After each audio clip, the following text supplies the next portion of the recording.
Introduction. Pourquoi choisir combattre, éviter ou fuir?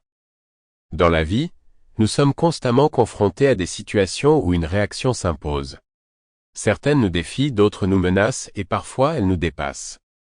Face à ces réalités, trois réactions fondamentales émergent: combattre, éviter ou fuir.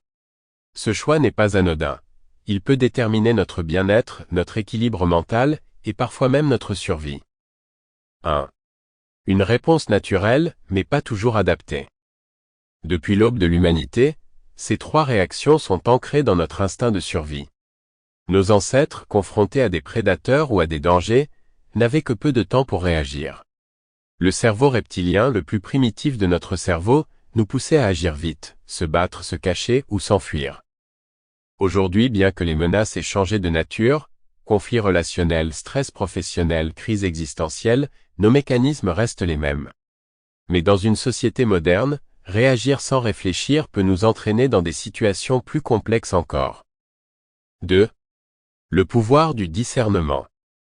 Choisir entre combattre, éviter ou fuir nécessite de développer sa conscience de soi et d'évaluer objectivement la situation.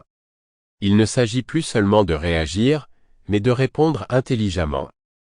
Combattre peut être vital face à une injustice, une manipulation ou une peur paralysante. Mais il demande de la force, de la stratégie et du courage.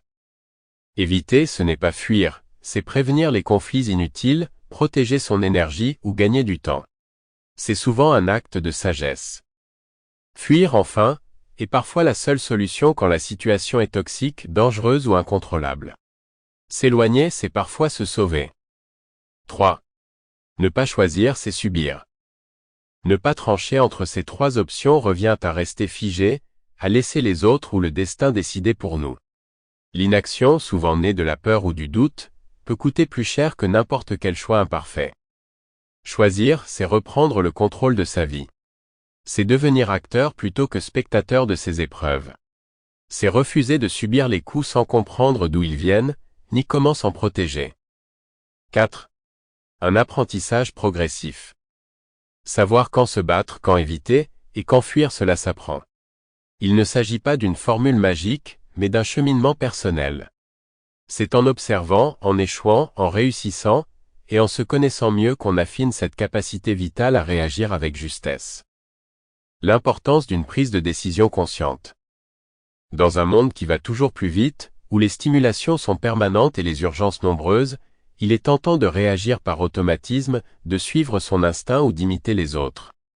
Pourtant, agir sans conscience, c'est souvent agir contre. Sample complete. Ready to continue?